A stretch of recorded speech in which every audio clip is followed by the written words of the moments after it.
I'm Russell Ferguson, the Chief Curator at the Hammer and one of the co-organizers with Dominic Malone from the Museum of Contemporary Art in Chicago of Wolfgang Tillmans' exhibition here.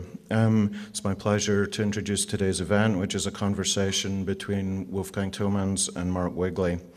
I do want to apologize for the warm temperatures in here. Next door, this is kind of a holding pattern space. We're building our new Billy Wilder theatre that will be open around the end of the year. Still having a few growing pains with the air conditioning. It's not what it should be today. Hammer calendars, make sure you've got one. They double as excellent fans. Wolfgang Tillmans is among the most widely recognized photographers in the world, as I'm sure you all know. Today is the first day of his exhibition here at the Hammer. I know that you probably have already been upstairs to see it. I encourage your friends to come and see it too. Wolfgang was born in Germany. He lives and works in London. He won the Turner Prize in 2000, I believe the youngest artist ever to win the Turner Prize. And his work has been shown in many solo museum exhibitions, including Tate Modern, the Palais de Tokyo in Paris, the Deichtorhallen in Hamburg. Mark Wigley is the Dean of the Graduate School of Architecture, Planning and Preservation at Columbia University in New York. He's the author of many books on architecture, design, and fashion. He has an essay in the exhibition catalog for the upcoming exhibition at MoCA, Skin and Bones, Parallel Practices in Fashion and Architecture, and he also contributed an essay to the catalog for this Wolfgang Tillmans exhibition. He has also organized exhibitions on architecture at the Museum of Modern Art in New York, Witte de Witt in Rotterdam, and the Canadian Centre for Architecture in Montreal. Please join me in welcoming Wolfgang Tillmans and Mark Wigley.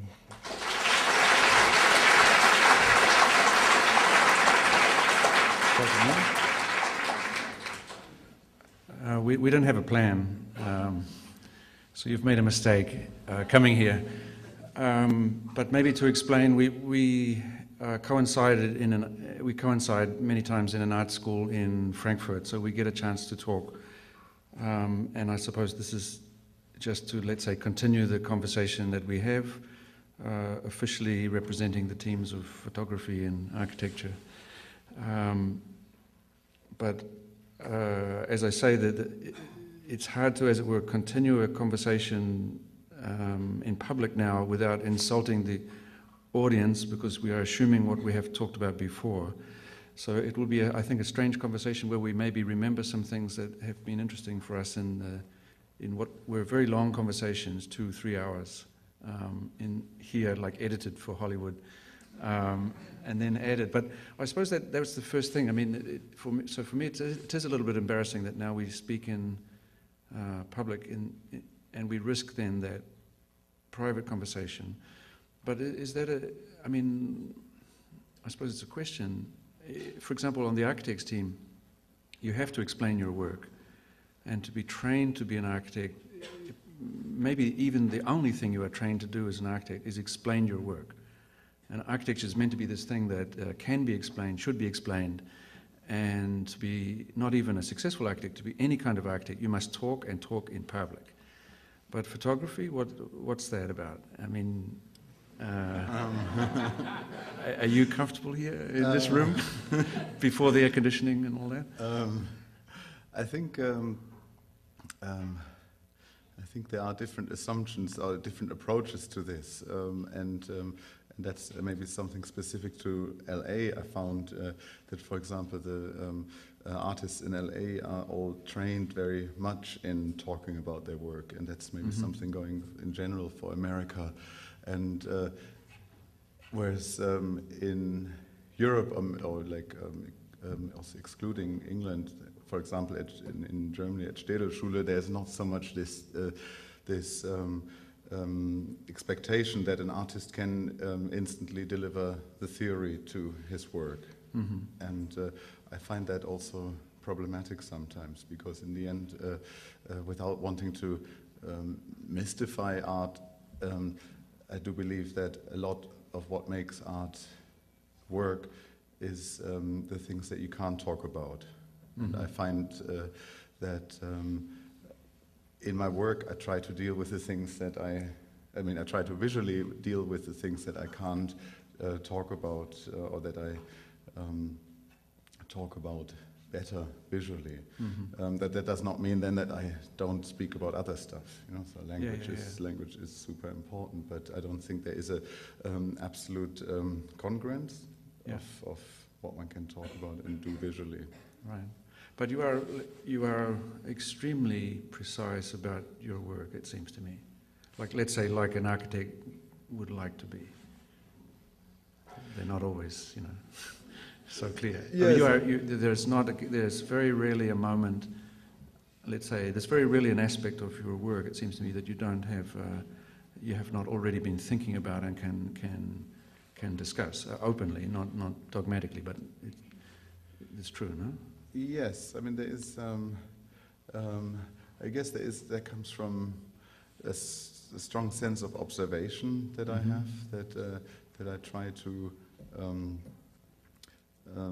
I've always felt that observation is the most important, to be still and calmly take things in and observe them and not be blinded by your own assumptions and by your own certainties.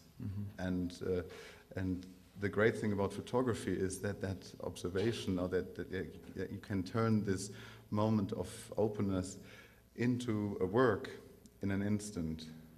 So there is sort of intelligence and doing are very close together, which is harder in other art forms where there is a long time process involved in making it. But so the moment I do something, there is usually also a moment of understanding in that, and or the understanding is just prior to doing something, and then and that in a way gets words going as well, I think. Yeah, but are you forced to be a lawyer for your own work?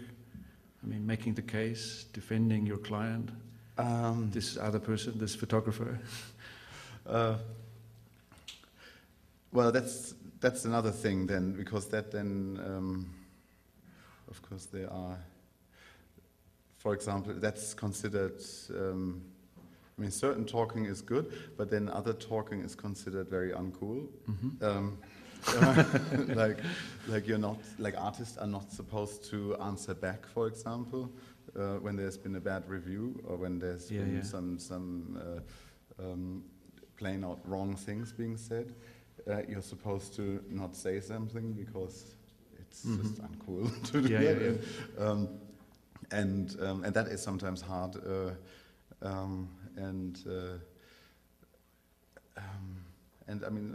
can't advocate your own work actively. You have to. It's something that the work has to do it itself.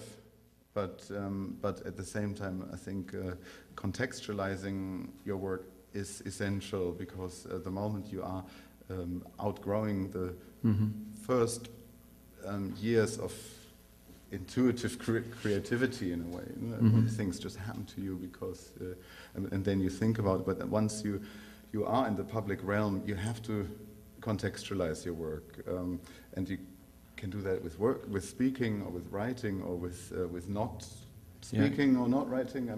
But I think taking an active role is, or an actively passive role is. But it seems to me right that you are actively, passively active. Because you do interviews and you do make statements, and you also. Also you change the rules because,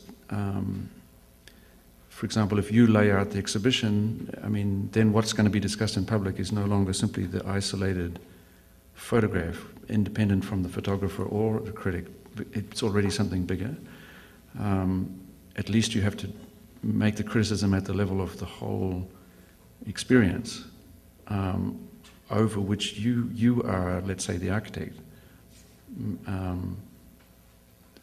I mean, we talk about this many times, but you are an architect. You are an architect, in that sense, that this space becomes yours for the time of the exhibition. Is uncomfortable, this term, architect? Acted. Yeah? Architect. Oh, sorry. I didn't acoustically... It's really so uncomfortable you don't hear it, yeah. So. But you know what I mean? Would it be, I mean, just wrong to call you? I mean, I think it's clear that you work as an architect. Yeah, I mean, the whole reason for me to be on walls, in galleries, is to see my work in space. Because photography as a medium sits incredibly comfortably on the printed page. And I use that in my work from the beginning. I actively chose my work to be in magazines, to be in books. So in a way, the interest in the gallery space has not been a validation interest in order for it to look like art. It has been from the start about being able to do things that I couldn't do on the printed page or on the single image. And that, of course, has all to do with space and ultimately architecture. But does that mean that the gallery is just another medium, like a magazine, like I mean, it's not. I mean, yes, but it's more than that. No, it's right. There is. I mean, it is. You mean like channel of distribution? Yeah, it is another one channel. of many channels. Yeah. But it is more than that. It is part of my work. I mean, part of the making of my work, because the physical presence of a room is, I mean, that becomes part of the work. When an installation is done, that becomes actually as an installation that is then drawn and measured and becomes a piece in itself. Right. And I mean, but drawn like an architect, like plans, sections. Yes, I mean, except even the other way around. The little brochure, it's laid out like architectural guide, right? Yeah. And you meet, it's like a guide to Venice with the highlights and a sequence and a plan. And there is a sequence, right? The map at the back tells there are these arrows that you should follow. What is that about? That's. I think there are two types of museum architectures. One that allows only one flow of visitor, and the other is which allows sort of a multi-directional walkthrough. And Chicago at the MCA, that was, for example, the multi-direction architecture, which I had actually been able to build there. It was, whereas here at the Hammer, it is a one-direction flow, and that I like to use both. I mean, when I can't always choose, and when I'm faced with this one here, I very much then like to enhance that experience of going from one room to another, like a sort of a zone, and that each room, I mean, I see as a vessel that has by filling it with things gains its sound, and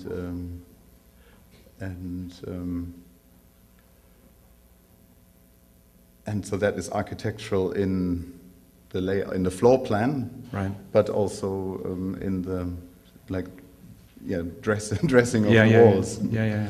But it's also if I fill a room if I fill the vessel with your photographs, it's a different room, or not?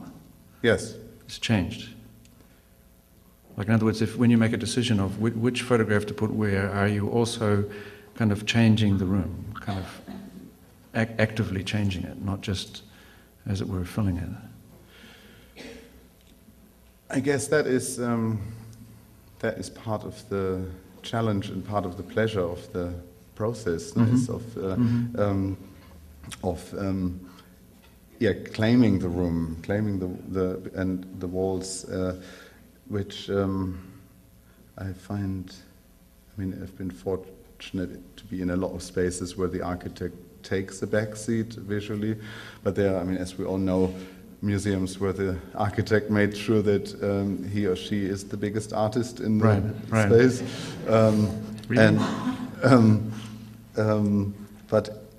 But there are, I mean, there's that possible interference, but there are also interferences like fire exit doors and other installations and windows or disturbing features, and I like to integrate them all and either neutralize them by activating them through going very dangerously close with the work to them, or sometimes to blank them completely out by not going near, but to be very aware of the entire space and not just look at the central vistas. Yeah. I mean, again, I have always this impression when talking with you. I don't have any doubt that you could, for example, discuss the installation here in Los Angeles for 4 hours without repetition and still feeling that certain questions had not been touched. And again, that seems to me goes beyond any simple calculation of the effect of the photographs and so on. It's really a work. And in that sense, let's say at least in Los Angeles, it's the work. So would it be accurate to say that, I mean, from this point of view, the visitor to the gallery experiences one work that has been produced here in this space by changing the space, but it's as it were a single work, made up of all the photographs that each of which could be treated as an individual work. But for the purposes of this exhibition, they are made into a kind of military formation, right? They are forced to collaborate. They don't get the photographs don't get to choose. They are forced to collaborate to produce a sort of singular architectural experience. Can I say that? Yes. No, it's right. That's why I like talking to you, because you come up with interesting ideas about it. Well, I mean, now I have to stop. But I mean, I think that's the case, right? So, for example, it means we can't even say things like to visit the exhibition, because that implies you enter the room and look at the exhibition. But it's not exactly that. You go directly into the work. I mean, there could be a warning, for example, on the. I mean, there is that incredible division in an opening between where you can drink and where you cannot. Yes. And that division, when your glass is no longer accepted, seems to me an extraordinarily clear architecture, usually reinforced by physically strong people, but also ultimately by, cameras and police and regulations and so on. And so this line between where you can drink, which means to absorb something into your body, to take pleasure with friends, to have a life, right? Gives way instantly to a space in which you should be careful, not touch, not necessarily take pleasure, or at least pleasure now, like the pleasure of chamber music, constrained. And so there should be, let's say, a warning on a Tillmans exhibition. Be careful when you cross this, when you put your drink down, that you are already in the work. Mm-hmm. So you cannot have a distance.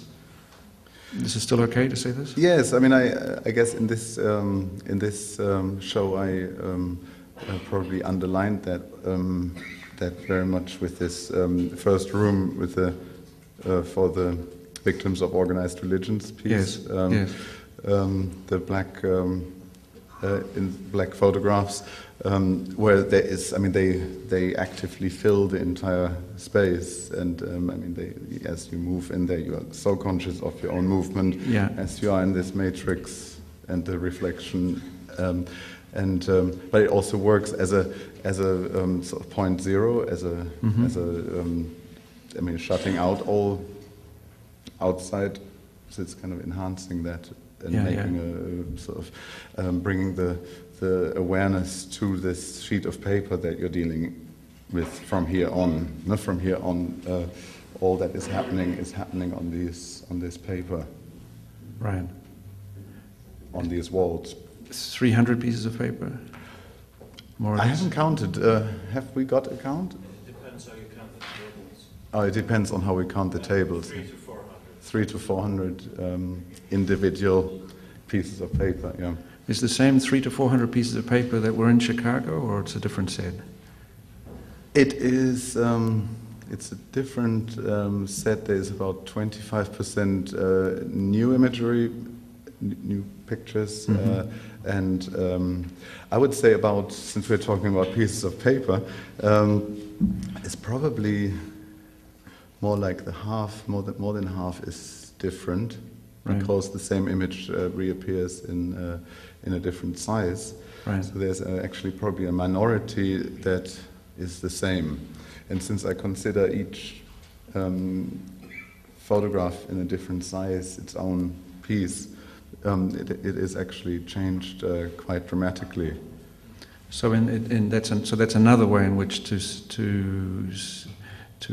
enter the exhibition fully. I mean, to enter this architecture made out of paper. I mean, because in the tradition of the 20th century museum, these white walls are trying to be as little like walls as possible. So you are only in this paper space, and particularly with your installation, since the paper can be very, very high, very low, but also horizontal, you really are inside a kind of a three-dimensional array of paper. It's a different array than Chicago, so it's in that sense also, it could even have a different name, this exhibition. Like maybe we could argue, I mean, I'm very interested in the idea that you just said that there's the minority of the work is the same from both. So maybe then the question should be reversed, like in which way is this exhibition similar to the one in Chicago?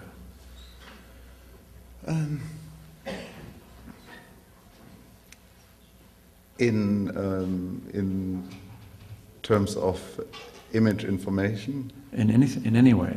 Like, is it absolutely? No, I mean, I say it is similar in image content. Yeah. If even though it may not be in the majority in the actual paper or content,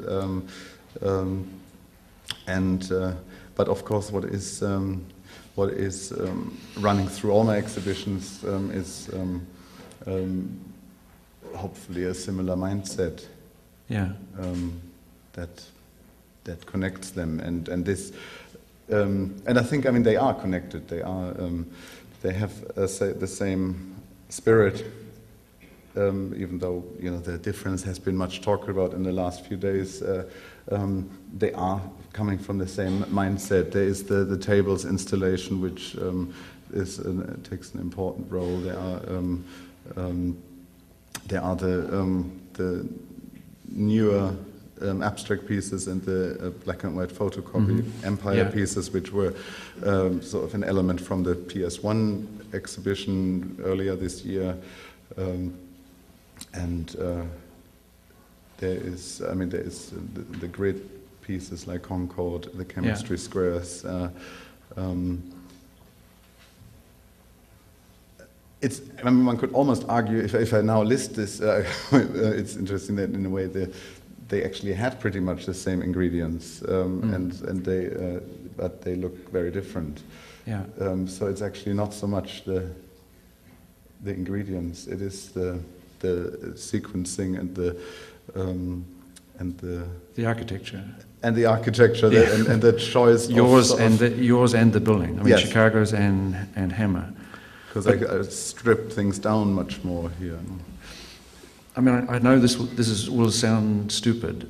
But I can't think right now of a non-stupid way to say it. But it seems to me reasonable to argue that when you walk into a Tillmans exhibition, you are walking into your mind. And I don't mean this is the stupid part, in the simple sense of an artist is expressing things and then you get to see the expression. But I think you enter into the mechanics of the photographs. I think this quality of the photographs themselves, it seems to me extremely important, that they are not they're not of the world or of the photographer, but ambiguously between the two. I mean, and they are, if anything, more towards the photographer than towards the world. So it's almost like they're here, not there. So that so it's possible to argue that you are exposing the film to you, not to the world, but not in a sense of a kind of romantic, I have an idea and put it on the paper, but rather a certain kind of intelligence reads the world a certain way, and what you put onto the film is that way, not necessarily that world, right? Now, if all of this is true, it leads to a photograph whose quality is ambiguous. It seems to have been a lucky accident. It seems that you have found something, always seems that you have found something. Mm-hmm. Never that you have made something. But you are making all of this, no? Yeah, but I found that it's much more powerful if you don't see that I made it. Because I think when an artwork speaks the language of madeness and it sort of draws attention to itself as an artifact, that is what you see, and that goes straight back to this intentionality that we talked about before last year. That this idea that the photograph may always lie about what is in front of the camera, but never lies about what is behind the camera. So, I found that to be absolutely true. I mean, that's sort of my like an axiom for me that I discovered. But in Germany, it was stronger. It was the camera always lies about what's in front, and never lies. You have a more easygoing Los Angeles version of it, which is it may lie and it may. I mean, it's true. Yes. In Frankfurt, it always lies, right, about what's in front, and it never lies about what's behind. And for me, this was the absolutely incredibly provocative position. I mean, an extraordinary claim, which means you are photographing always, in as much as the photograph is about the truth, it's always about the truth behind the camera, never about what's in front. Yes, I think that and therefore photography is an incredibly psychological medium. Right. It's maybe because it is technically so truthful, seemingly truthful. I don't know that it's able to develop this strong psychological truth that because maybe we don't notice, we're not so aware. Whereas with painting, one is so aware that there is this psychology. But I found when I observe, when I want to know if a picture is good, I often ask myself, what were my intentions when taking it? And when I'm honest, and when the answer is honest, then that really gives me 100% guidance about the quality of the picture. For example, if the intention was making another one, so having intuitively or for whatever reason made a good piece, recognize that it is a good piece, and then out of wanting to, of course, do good, wanting to do another one. That is never enough as a reason for a picture, and interestingly, then you can see that in the picture. Or if in a portrait situation I made myself, I wasn't vulnerable enough a conduit, then I can see that. So my own posturing, I can see, and that is that goes with the abstract pictures as well.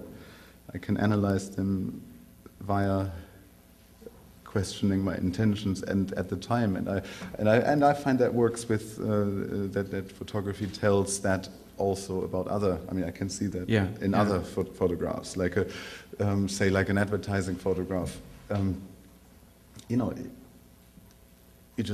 You ask yourself, what is this, and then and because its intentions were to sell this product, that's what it is. Now, if the photograph that you are judging, your own photograph, seems too forced or too much, what happens to it? You burn it, or like what? I mean, what happens? Forced, wanting. No, that is the thing that you have to kill, or I try to kill. This wanting. Of course, I want every day, but you can't have that in the work. You have to somehow get that out. But what happens to the ones that have wanting written all over them? They stay in a holding pattern. Sometimes I can't make such clear-cut answers. And obviously there are pictures that are out. But there are some where I still sort of don't want to give up the hope that there is something in them. And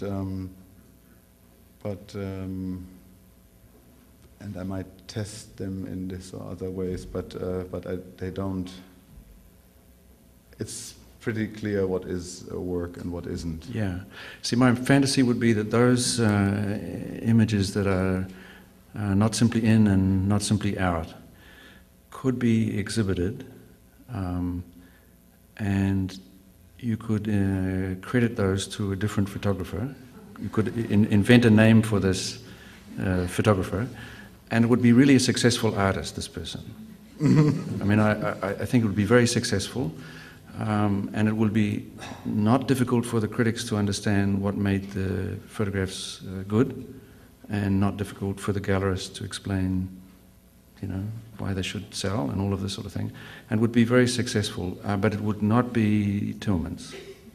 And so in my mind, this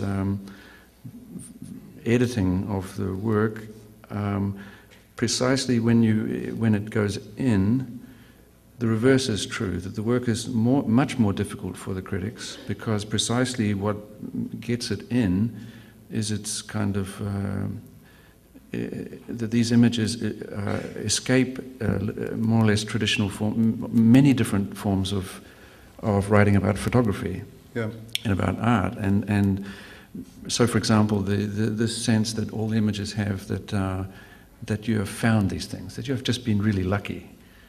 And what happens after, and I think that maybe that's the beginning of the reception of your work, is like a lucky, he had really interesting friends, and he captured that. But then after 20 years, it doesn't seem like luck anymore. It gets to be acknowledged as a kind of almost impossible form of expertise. But still, the discourse doesn't know how to discuss the work, because, for example, this quality of being found, I think you don't allow in any photograph which speaks of its own technical virtuosity.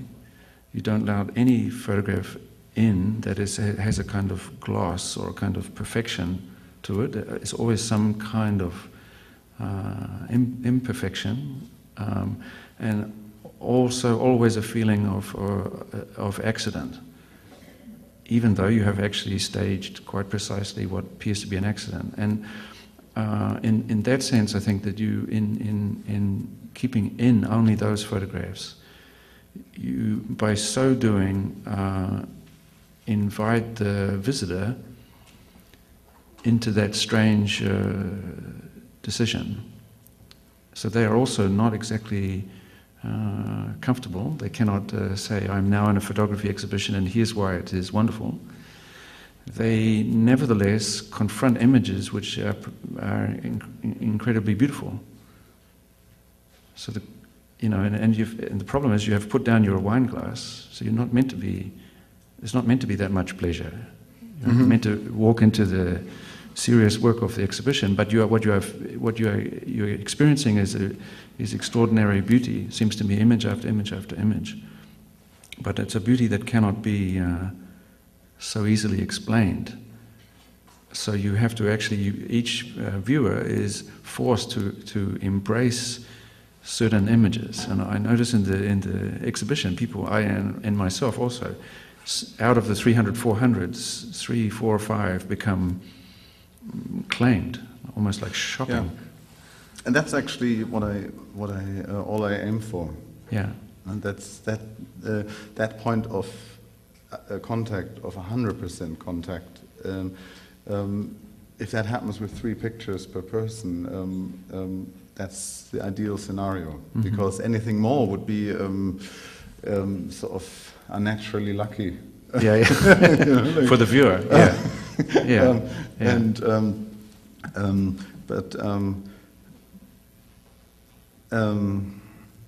This taking out all these things that are considered artful and serious. This not working in obvious serious, for example, no? like that. Right.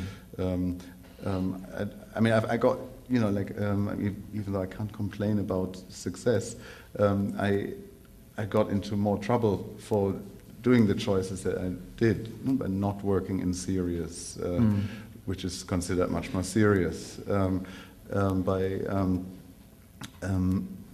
by basically not opening up my work to this sort of literal reading. This whole unclarity of what is staged and unstaged. I mean, like a dominant majority of American art photography in the last 10, 15 years is based on this clear staging,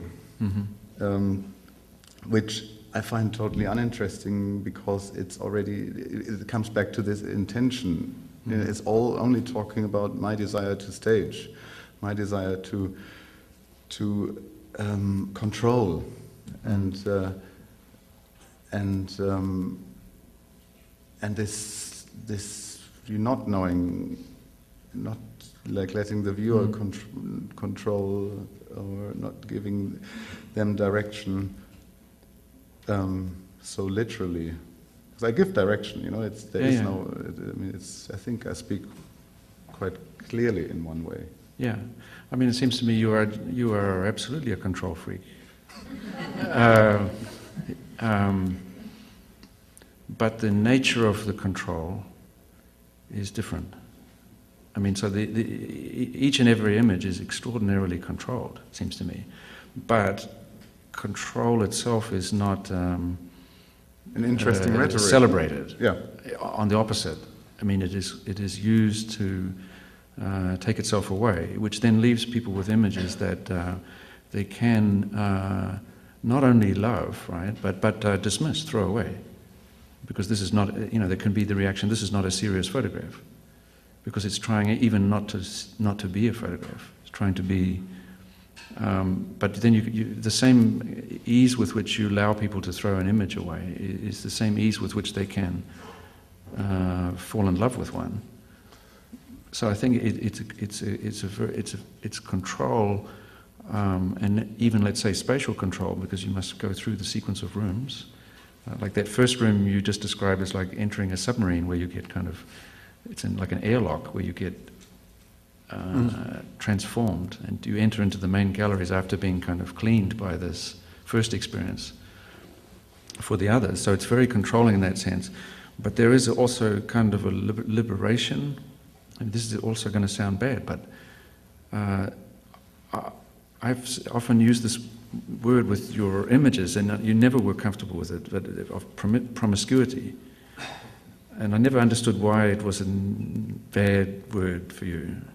I mean, but I think there is a promiscuity in the work, in this sense that it is, you have the impression that there is nothing in the world, or even in worlds that don't exist, let's say, or in the darkroom, and no technique, and no size of print, and there is nothing that's, let's say, off limits. It's promiscuous in the sense that it's all available, and even, let's say, the idea that you do videos, magazines, exhibitions, that every exhibition changes, that every print takes a different size, that this is almost like making polemical this promiscuity of your eye, that you will look everywhere. I warm to the to the term slowly. I guess I like the term potentiality. Yeah. I like to see everything has potential. There's no exclusion in terms of like I can't do this, so I must only do that. And that's, I think, what you mean. But then once but that promiscuity happens within a rigorous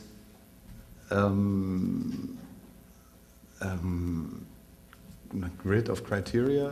Does that sound too German? No, that there. I think that exactly because there has to be a rigorous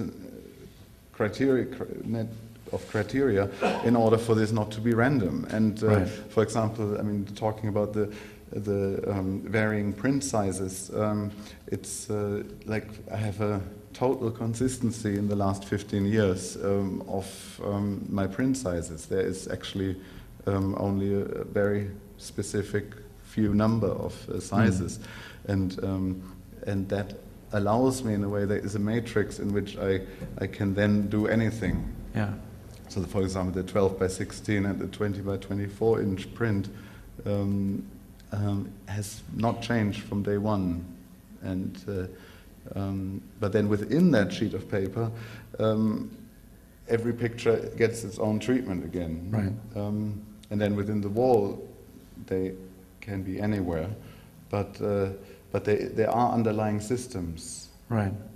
But for me, that's again. But they shouldn't be visible. It's again part of the intelligence of the work, right? Because these are also ready-made sizes. They're found sizes, paper sizes, right? So, yes.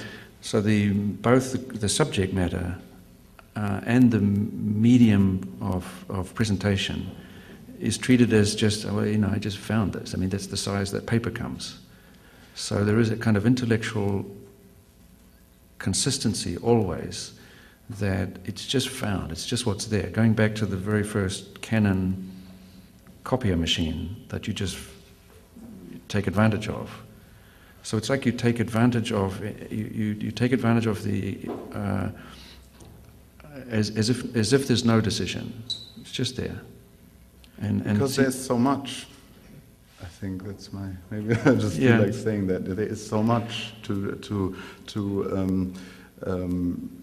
do and deal with that in a way I can. I mean, it's a freedom to accept certain things as given. Right. Certain, the 50 millimeter lens, for example. Mm-hmm. and the 30, it's just, I found that is right for me, and then it's one less thing to worry about, because there's so much anyway that by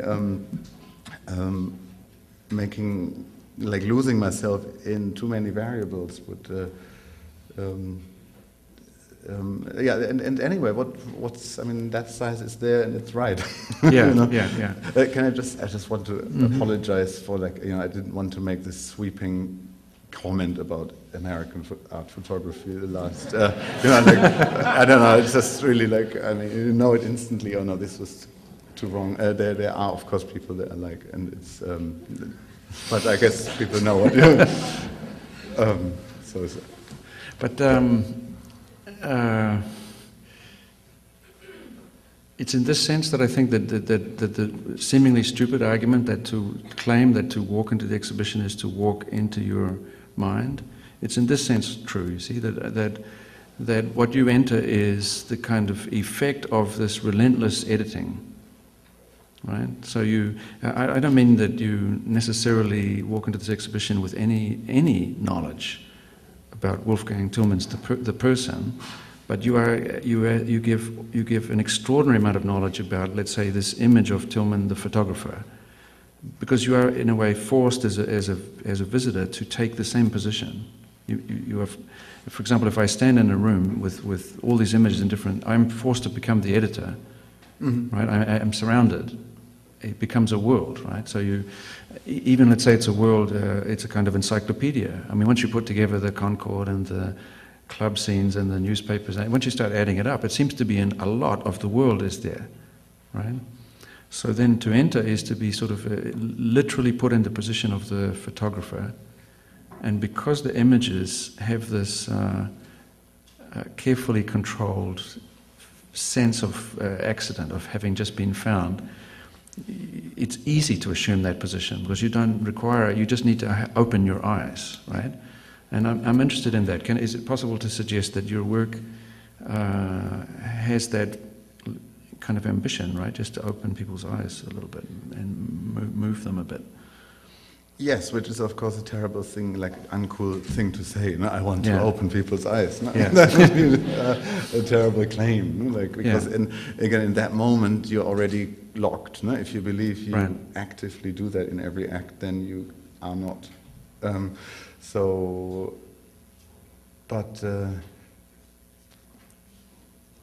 Sorry, I forgot this that you can. I think I do want to do what you just described.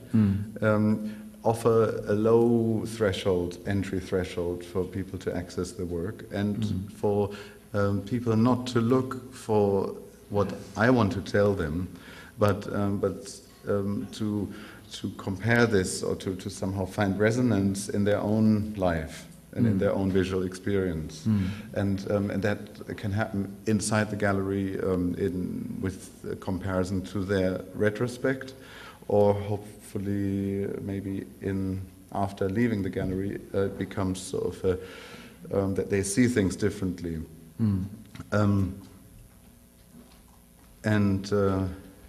But what you have to bring an open mind to that, and that is of course not what everybody does. Right. So and there is also the problem of being in a museum, that of course museums speak a powerful language, a language of validation, and so instantly there is always a sense is this valid? Is this actually valuable? Is this warranted? Why is this here? And unfortunately, so many people take issues with that. Instead of just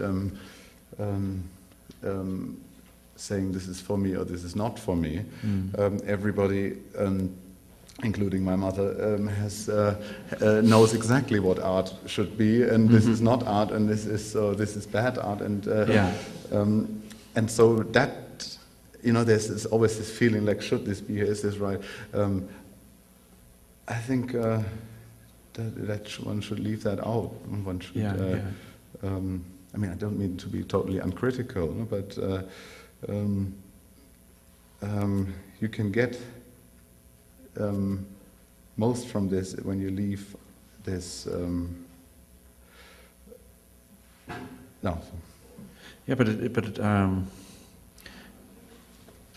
if there was no controversy, should this work be in or not, maybe the work would have been dead at that point. Yeah, actually, absolutely. So you have to be very careful not to have big retrospectives in LA, right? No, do you worry about that? I mean, it says in the rule book, it says that you are really influential. Oh. It does. So this exhibition marks the first retrospective of the work of German photographer. Is that you are a German photographer? Well, I've been 16 years in Britain, but I guess like on a... You still feel... probably I'm more German, maybe. I mean, the English found a good way. I mean, they are very, very good at incorporating everything that they like, and excluding what they don't like. But so, like, I became then London-based, German-born in Britain. But you've had in Cologne and in London and in New York, I mean, you've had actually very strong associations with different circles and different networks. I mean, you're not a isolated, lonely, exploring photographer. I mean, and this is also evident in the work, that you are always deeply embedded in a circle, social, intellectual, publishing, and so on. And that's... But right now, where is that circle? Is it London because you were in London, or is it global? Or well, never say global because it's always confined to the Western world.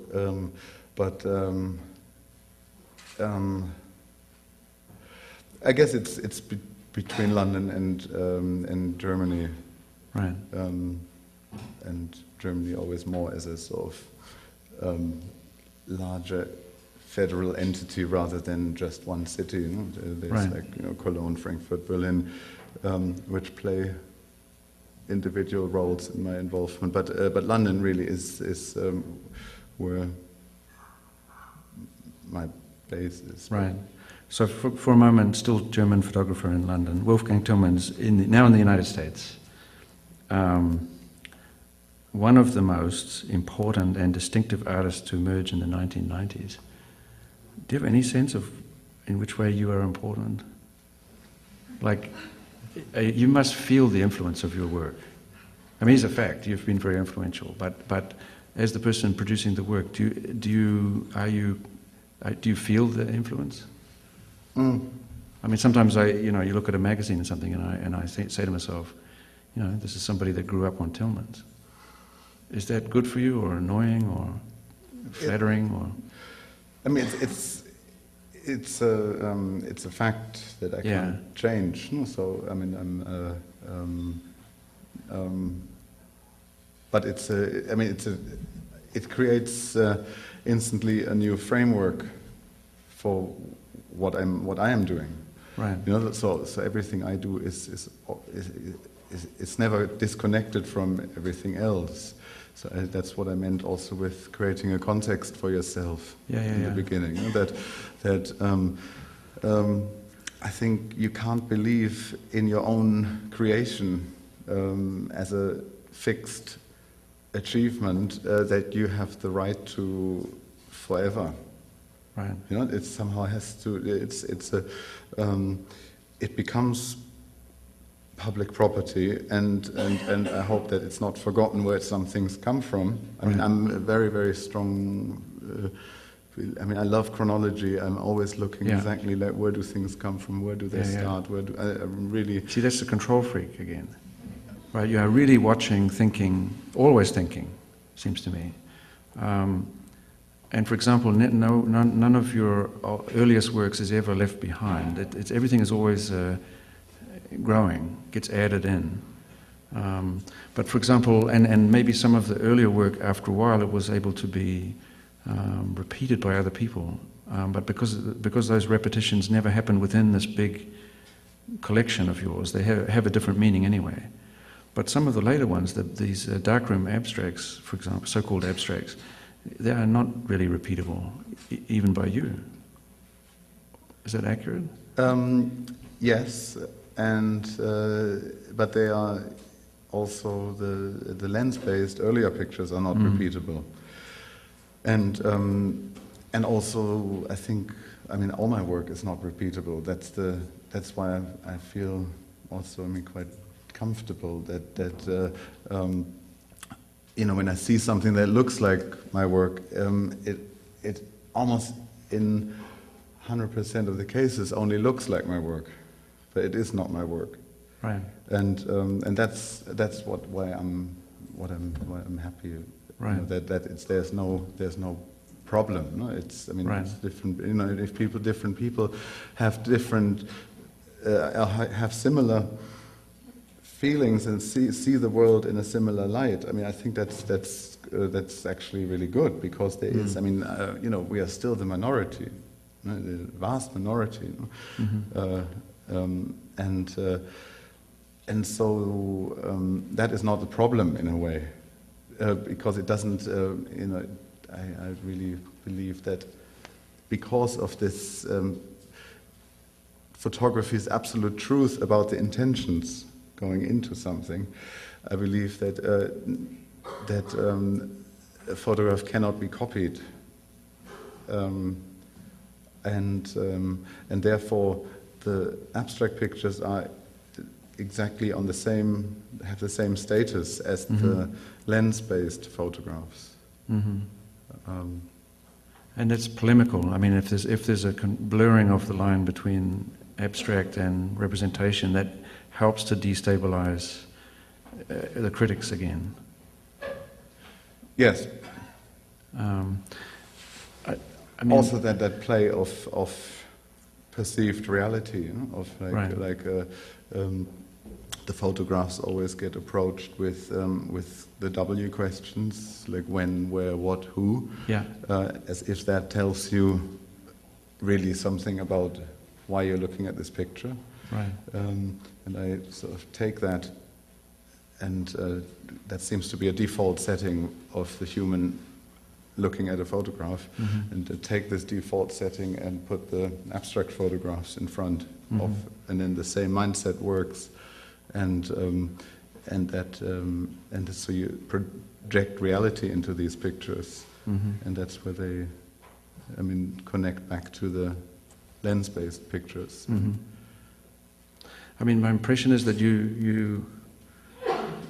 your work celebrates many things that are just outside official celebration. They're all, always looking slightly around the corner of the official kind of accepted forms of importance. If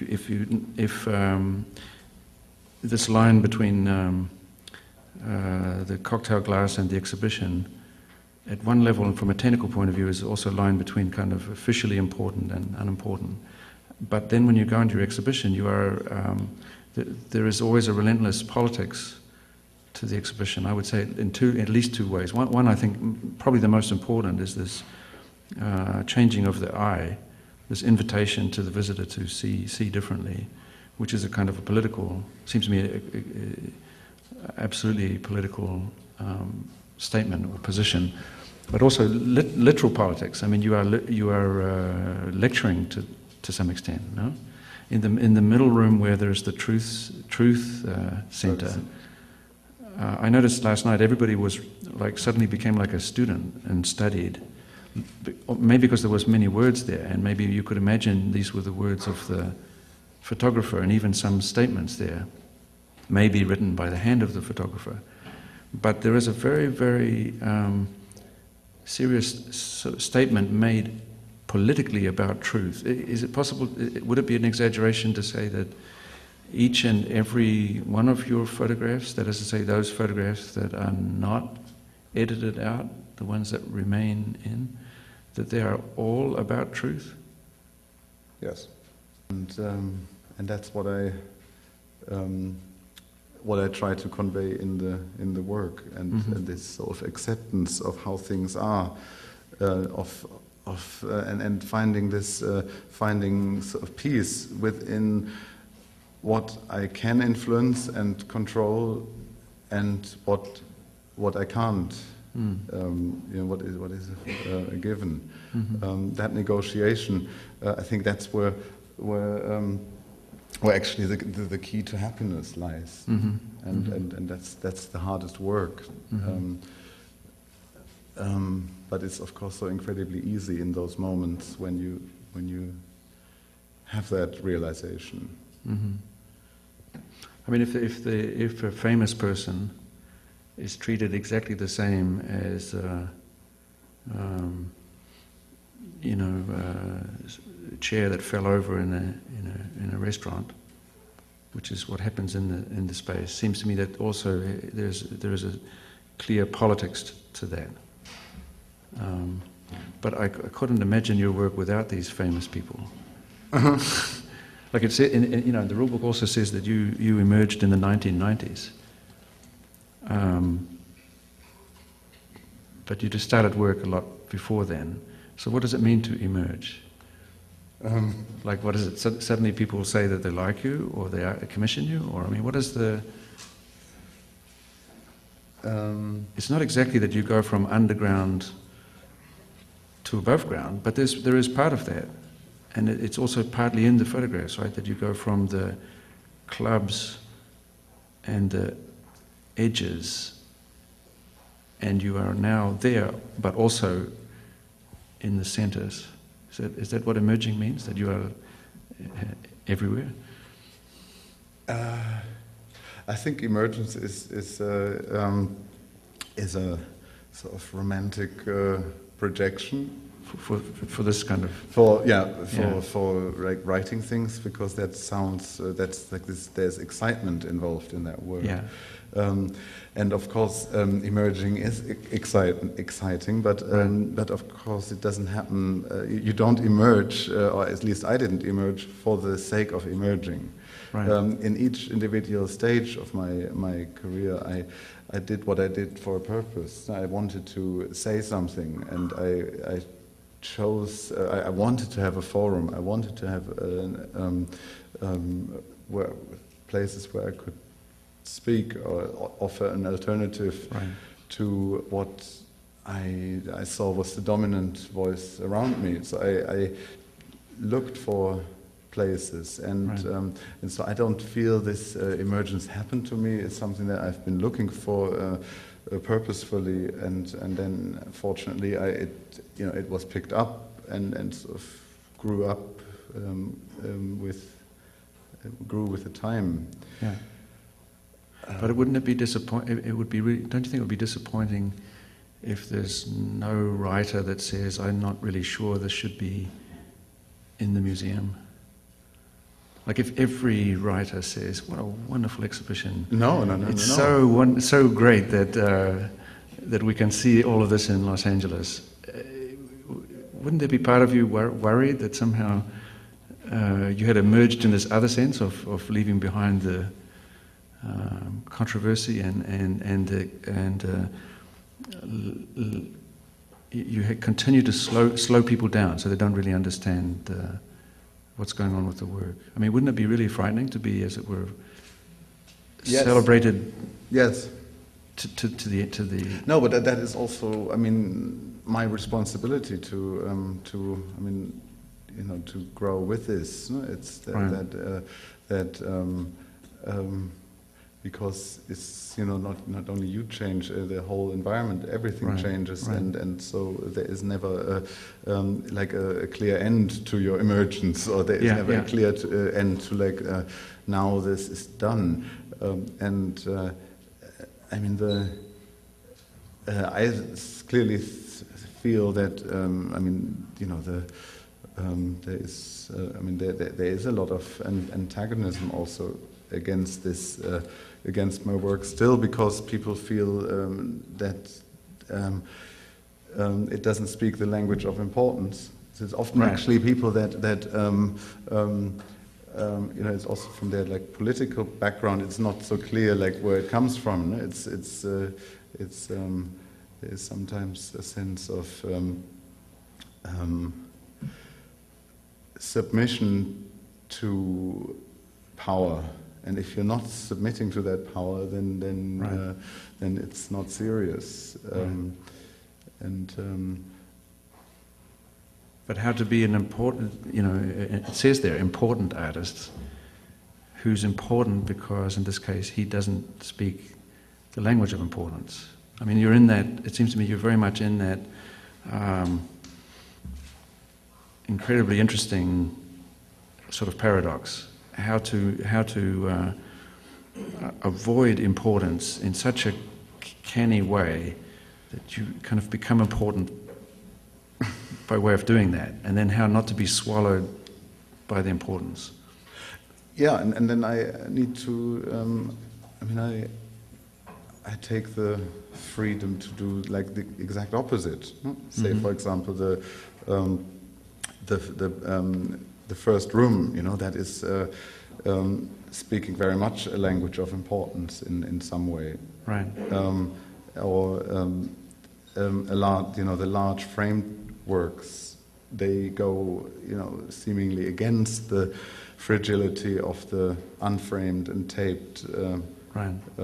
hanging, and that is done in order to take advantage of what these forms offer me, but also to activate what I've done before, because so that it doesn't become a style. Right. That it doesn't. Because you had a clear rule that there would be no frame. Yeah. For a long time, but you started to break this rule In '99. not so long ago. So 7 years ago, you start to bring in the frame. But you again do that to destabilize even those who used to say he's the guy without frames. Right? Is it like this? Yes, So- I mean, but of course not just for the sake of chopping and changing, Yeah. but for for the reason of observing that there may be something not so interesting happening if that is all that people expect. Right. You know? Right. So it's my duty to keep things interesting for myself and not to.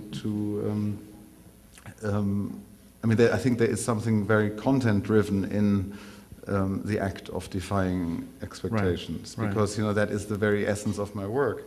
So I can't then, in a way, in my own practice, show a certainty that I don't believe in Right. in real life. Right. I mean, this is because I play for the architecture team. I of course would like to associate the incredible quality of your work with your precision about architecture, which is to me in every single image, right? Not the literal presence sometimes of architecture, but in the sensitivity to space, but also to the let's say unexpected aspect of space. So always slightly, for example, in the Concorde series, it's almost like a machine, there's 56 images, because the Concorde is the constant in all of the images. For me anyway, it's not so much 56 images of Concorde, but it's 56 architectures within which the Concorde is occupying, like 56 houses for the Concorde. So what emerges out of this is this precision about the situation, even though this photograph is not directly about the situation. So, for example, if you're in a car park at the airport looking through a fence, and the plane is just emerging, so it seems even to be more like a piece of the runway, suddenly you become acutely sensitized in your search for the Concorde, and in each image you must find the Concorde. You become acutely sensitive to the situation in which the Concorde is, and you see it like you have not seen it before, even though the photograph is almost polemically trying not to be like, for example, a photograph of the airport. You know what I mean? Yeah, I think I know what you mean. In a way, in all my work, I've created a pretext for doing something else than what goes on in the picture. For example, Concorde is a good example in that.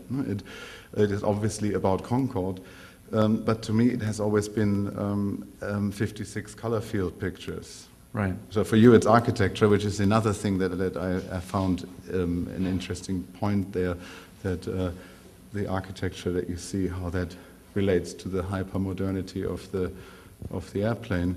But I'm interested in a lot of times in the things that doing these pictures allow me to do formally.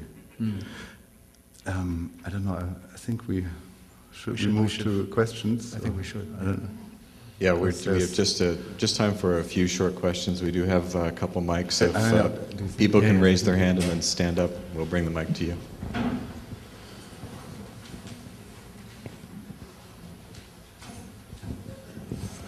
Yeah, you seem aware that you are part of a minority and the universe in which you shoot is a tiny part of the larger universe.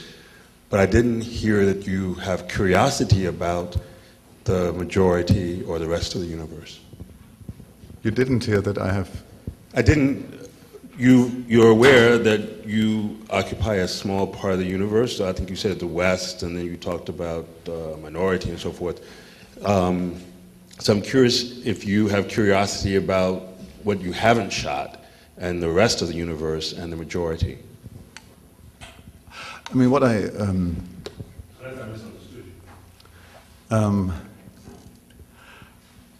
as a person, I'm of course curious about more things than what is thematically featured in my work, in the photographs. And for example, the tables installation is a way of dealing with that. That there are things that I can't or don't want to speak about in my photographs, but that are extremely important to me, and I found that way with the tables, a way to include that, and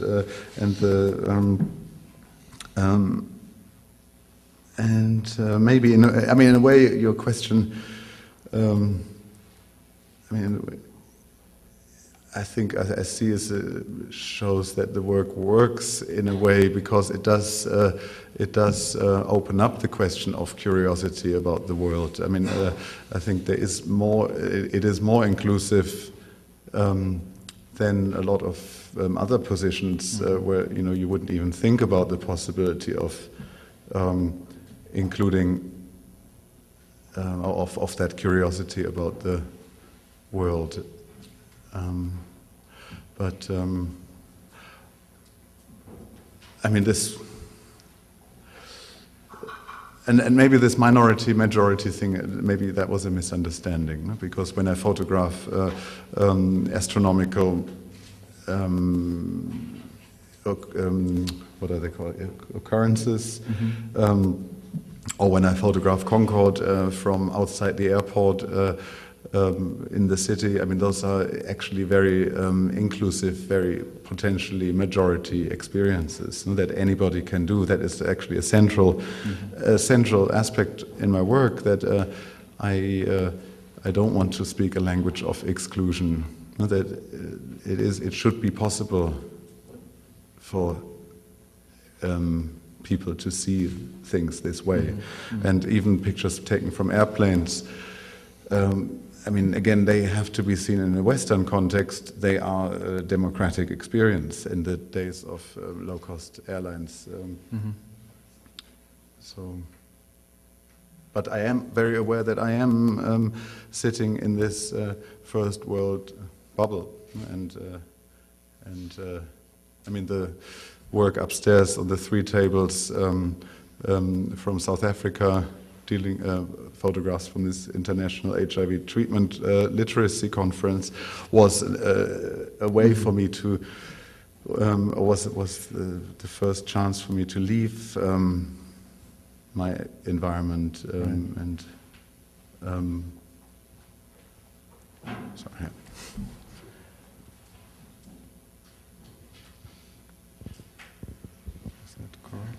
Hi, you spoke about the urge to make another one.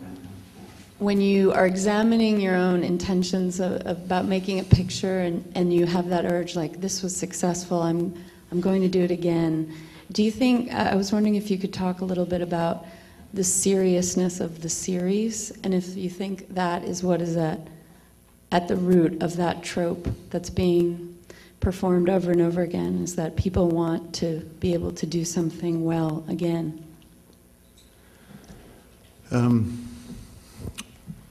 Yeah, I'm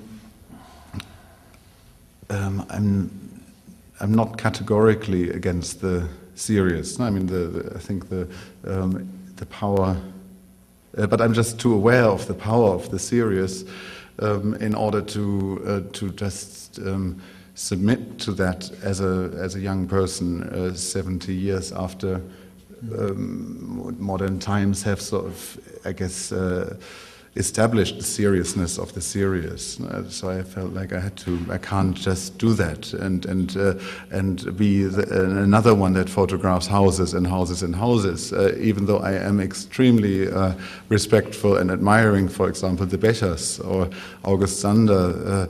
I think, I come out of a culture where that type of typology, maybe, I don't know if that was invented there, but in photography certainly it has the strongest tradition there. And I felt, I always say that I felt lucky for my late birth that I don't have to do these things, but I do. If there is a point to a good series, then I do it. And in this show there are several. Mm-hmm. But the question of the another one that is an ongoing concern, and that actually never goes away in an artist's life, from my experience so far. No? That this danger of losing your integrity and just producing. And of course, it's never been harder in this crazed art market situation today. That and so but I feel, yeah, that I guess you need a few good friends that critique you very well and just check your brain why you're doing this. Mm-hmm. Let's take one last question. I think up in the front there. He's coming around to you. Oh, thanks. I'm just curious at the emphasis on it being a specifically medium-based practice, which seems kind of a dated phenomenon in some ways, yet you're mixing up within a particular medium, photography, that genre, and producing a criticality about it. And in some ways you could compare that to Jeff Wall in a sense. But all through this conversation, you were called a photographer as opposed to an artist. So I'm just curious what's your response to that label, photographer as opposed to contemporary artist. I was aware of and I'm sure you consciously did that. Yes, I am a photographer, and I have deliberately chosen that medium after having explored a variety of other media,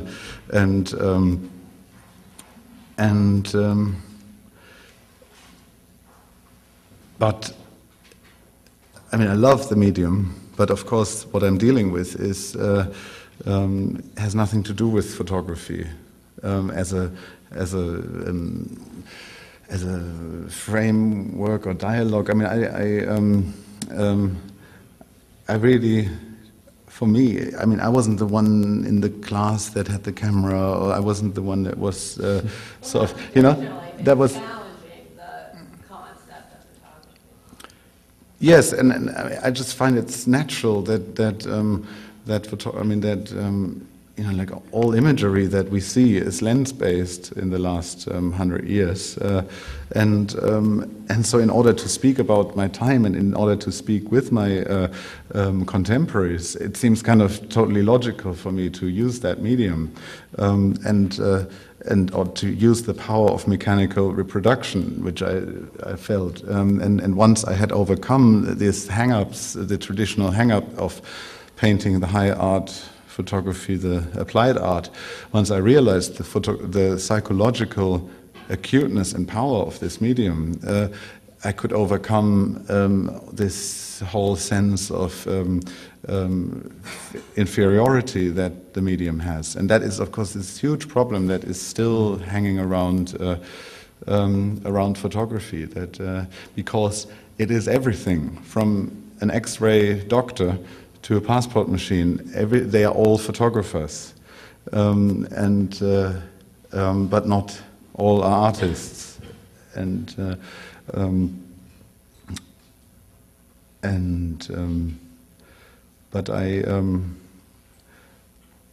so photographer is a good description and it's a bad description. Like in a taxi, if you say, the taxi driver asks, "What do you do?"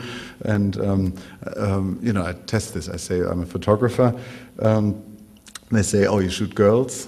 And when you say, "I'm an artist," "Oh, what do you paint?" You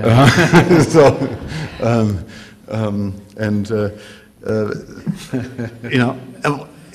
I can't really honestly, there is actually no solution. But I think you're unambiguously a photographer. I mean, I think that's one of the characteristics of the work, is to embrace the figure of the photographer. So it's possible to argue, I think, that it's an explanation for why you explore so many different aspects of photography, but photography never elevated beyond the mechanics of taking an image through the lens onto the film. So it's very much about the relationship, it seems to me, between the film, the lens, and the paper that you put into the room, to such an extent that the most recent work really goes into the paper itself, and what's exposed is literally the paper, which is then simultaneously film and what you see in the gallery. And so I think in this sense it's really a polemical thing to be a photographer and not to be. I mean, it would be even. I don't know if you want to pursue the idea of not being an artist. Yes. But I know we have to finish, but I want to make one observation, just as you can hear from the way that Wolfgang speaks. It seems to me you are very much a teacher, and I think there is a kind of. In the literal sense, like you teach and you talk about your work and all of that.